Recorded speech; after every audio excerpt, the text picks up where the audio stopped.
ఈరోజు ఆంధ్ర రాష్ట్రంలో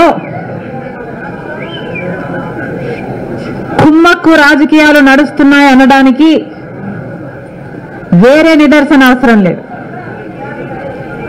ఉన్న పార్టీలు అటు పాలకపక్షమైన ప్రతిపక్షమైన బీజేపీతో కుమ్మక్కయ్యారు అనడం అబద్ధం అవుతుందా?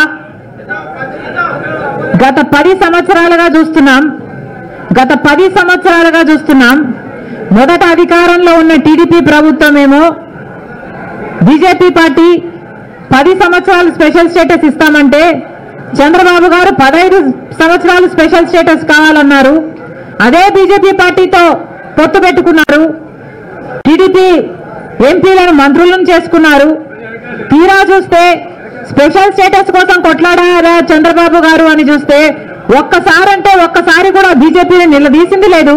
ఒక్కసారైనా నిజమైన ఉద్యమం చేసింది లేదు. ఆఖరికి ఎవరైనా స్పెషల్ స్టేటస్ కోసం పోరాటం చేస్తే వాళ్ళని జైల్లో పెట్టారు, వాళ్ళ మీద కేసులు పెట్టాడు చంద్రబాబు గారు. అలా చంద్రబాబు గారు 5 సంవత్సరాలు బీజేపీతో పొత్తు పెట్టుకుంటే ఇక కాంగ్రెస్ పార్టీ, ఇప్పుడు వైసీపీ పార్టీ, అధికారంలో ఉన్న వైసీపీ పార్టీ కంటికి కనిపించని పొత్తులు పెట్టుకుంది బీజేపీ పార్టీతో. కనీసం ఆయనన్నా చంద్రబాబు గారైనా ప్రజల ముందుకొచ్చి అందరికీ కనిపించేలా ట్రాన్స్పరెంట్ గా పొత్తు పెట్టుకుంటే వైసీపీ మాత్రం బీజేపీకి అసలు ఎవరికి కనిపించకుండానే తెర వెనకాలనే పొత్తులు పెట్టుకొని ఆంధ్ర రాష్ట్ర ప్రజలను మోసం చేసిందన్న మాట అవాస్తవం కాదు. ప్రతిపక్ష నాయకుడిగా జగనన్న గారు ఎన్నిసార్లు ప్రతిరోజు ప్రత్యేక హోదా గురించి మాట్లాడారు.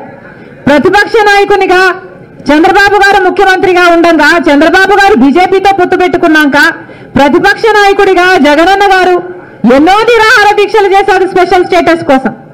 ఆ రోజు జగనన్న గారు అన్న మాట మూకుమ్మడిగా అందరు ఎంపీలు రాజీనామా చేద్దాం, అప్పుడు బీజేపీ పార్టీ ఎలా స్పెషల్ స్టేటస్ ఇవ్వదో చూద్దాం అన్నారు.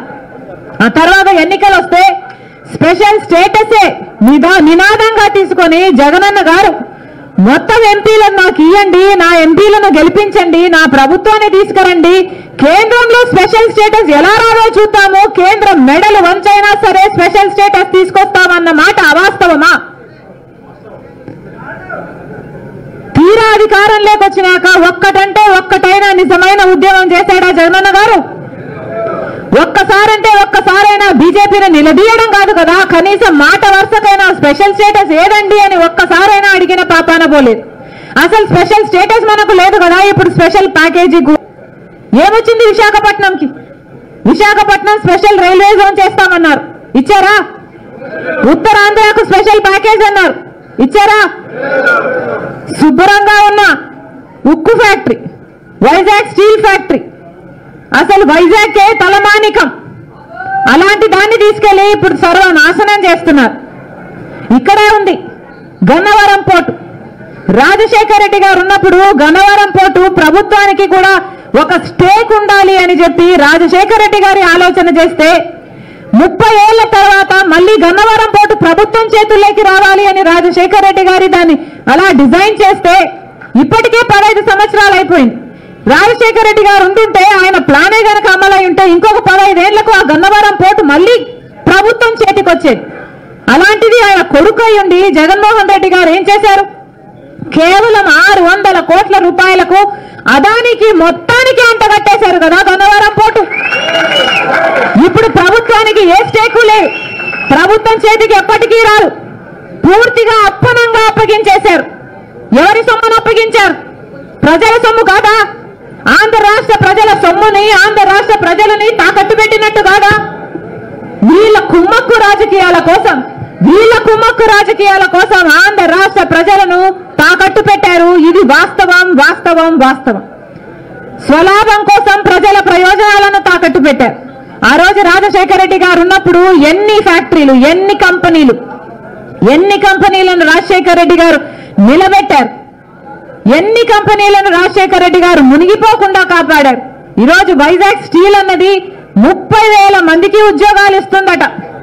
30,000 మందికి ఉద్యోగాలు ఇస్తుంటే ఈ రోజు ఆ 30,000 మందికి భరోసా లేకుండా పోయింది ప్రభుత్వాల మీద.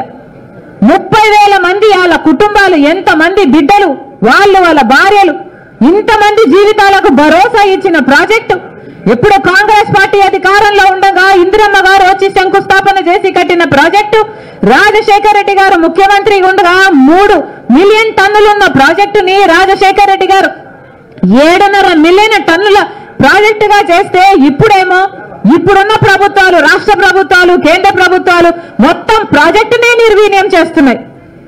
కనీసం లాభాలు రాకుండా కనీసం ఉన్న వాళ్ళకి కనీసం ఈ భూములు మిగులుతాయని కానీ కంపెనీ మిగులుతుందని కానీ భరోసా ఈ రోజు లేదు అంటే అది కేంద్ర రాష్ట్ర ప్రభుత్వాల వైఫల్యాలు కాదా? ఆలోచన చేయండి.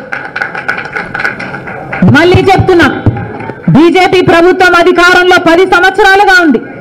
మనకు స్పెషల్ స్టేటస్ ఇవ్వలేదు, పోలవరానికి కావాల్సిన 90% నిధులు ఇవ్వలేదు, మనకు రాజధాని ఇవ్వలేదు, సంవత్సరానికి 2 కోట్ల ఉద్యోగాలు బిడ్డలకు ఇస్తామన్నారు.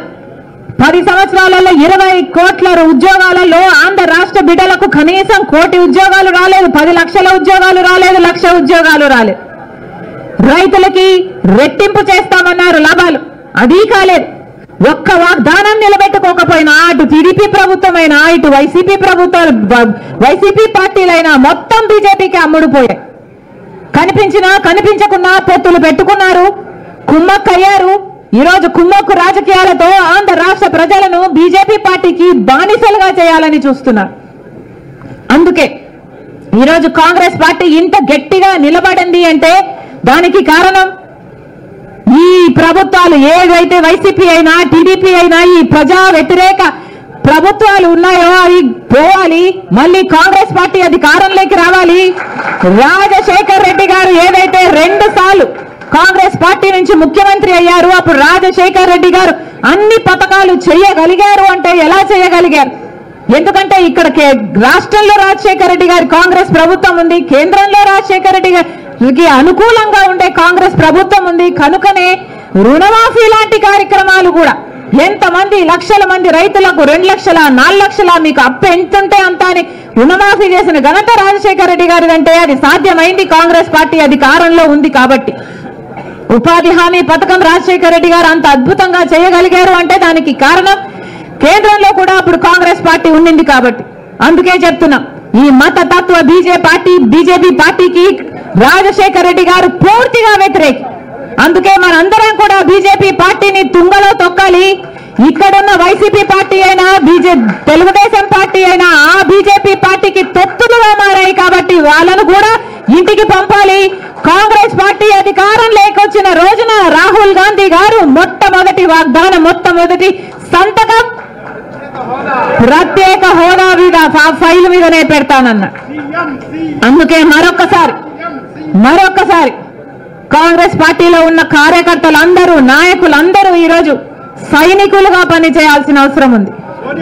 ఈ రోజు నుంచి ఒక్కొక్కరము ఒక్కొక్క సైన్యంలా ఒక్కొక్కరికి ఒక్కొక్క కార్యక్రమం ఉంది అన్నట్టు, ఒక పని ఉంది అన్నట్టు ఈ 2 నెలలు మనం కష్టపడి పనిచేస్తే కాంగ్రెస్ పార్టీ అధికారంలోకి రాకపోదు.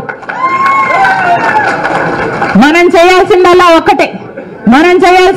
ఒకటే, ప్రతి ఒక్కరము ప్రతిరోజు పని కట్టుకొని ఎవరినో ఒకరిని కలవాలి, ఏదో ఒక సంఘాన్ని కలవాలి, వాళ్ళని కాంగ్రెస్ పార్టీలో చేర్చడానికి ప్రయత్నించాలి, వాళ్ళతో మాట్లాడాలి, కాంగ్రెస్ పార్టీ వాళ్ళ మద్దతు ఎందుకు అవసరమో వివరించాలి, మనకు స్పెషల్ స్టేటస్ ఎంత అవసరమో వివరించాలి. ఇప్పుడున్న వైసీపీ అయినా ఇప్పుడున్న టీడీపీ అయినా ఇప్పుడున్న ఈ పార్టీలన్నీ కుమ్మక్కయ్యాయి బీజేపీతో అని వివరించాలి. వాళ్ళు బానిసలే కావడం కాదు, అసలు ఆంధ్ర రాష్ట్ర ప్రజలను కూడా బీజేపీ పార్టీకి బానిసలను చేయాలని చూస్తున్న ఈ పార్టీలు అన్న విషయాన్ని వివరించాలి. ఎంతమందిని వీలైతే అంతమందిని కాంగ్రెస్ సపోర్టర్లుగా తయారు చేయాలి. సోషల్ మీడియాలో మీ అందరూ కూడా ఎంతో కొంత యాక్టివ్ గా ఉండాలి. కాంగ్రెస్ పార్టీని బలపరిచే కార్యక్రమం ఒక్కొక్కరమో ఒక్కొక్క సోల్జర్ లాగా చేపట్టాలి. అప్పుడు చూద్దాం ఎందుకు కాంగ్రెస్ పార్టీ అధికారంలోకి రాదో, అప్పుడు చూద్దాం ఎందుకు మనకు స్పెషల్ స్టేటస్ రాదు. ఈ ఎన్నికల కోసం ఇంతగా పని చేయడానికి, ఎంత దూరమైనా పని చేయడానికి నేను రెడీ. మీరు రెడీయా?